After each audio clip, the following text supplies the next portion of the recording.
better than TV. Hollywood writers can't make this stuff up. Wait until you hear what the eyewitness testimony was this morning at the Tory Lanez. They asked Mr. Kelly, do you know why you're here? He said, absolutely. The defense attorney put up a picture of the back of his home. You could see a driveway. They had him draw a square where the SUV was parked. It was right on the curb of the back of his house, 10, 15 feet. His window is overlooking it. He stepped out onto his Juliet balcony and he watched for several minutes as Meg the Stallion and Kelsey, the two females, he didn't identify them by name, got out of the car and they were engaged in a fight. It was violent. It was quite aggressive. It started with arguing that woke him up in the middle of the night. Where his house is, often him and his son are woken up in the middle of the night by people who stop in and around the back of his home. This was another night, arguing, escalation, two women fighting. He watched the whole thing while standing on his balcony. Oh my God, it gets crazier.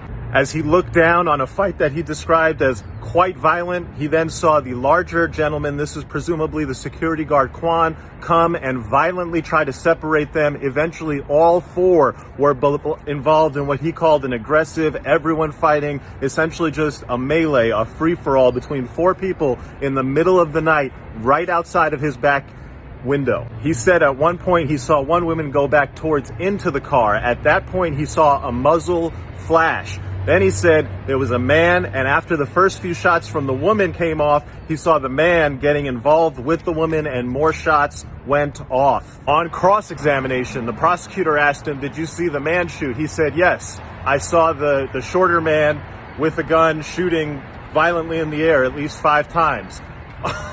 Okay, wait, what? That's not what you just testified. Then the defense attorney went back and asked him, I thought you said you saw the woman and then you saw the man shoot. And he's like, yeah, you have to understand, it was just a crazy free-for-all and it all happened very quickly. And then he said the most shocking thing that has come out in this case, which is that after the shots went off, one woman crawled further away, that the 3 people then went over there and beat her violently while she was on the ground. They picked her up. They looked like they were going to drag her and throw her into the river. Instead, they dragged her across the street, put her in the car, and drove off. The prosecution, we're on lunch, the prosecution is going to come back, and basically they're trying to build the case that this witness is lying because he's intimidated by the defense, that he never said anything about the muzzle flash going off near Kelsey, and now he's saying all this because he's scared of telling the truth. We'll see how that comes out on direct. Here's a fact, though. He has been consistent about a couple things. One, the 2 women were outside that car fighting for several minutes.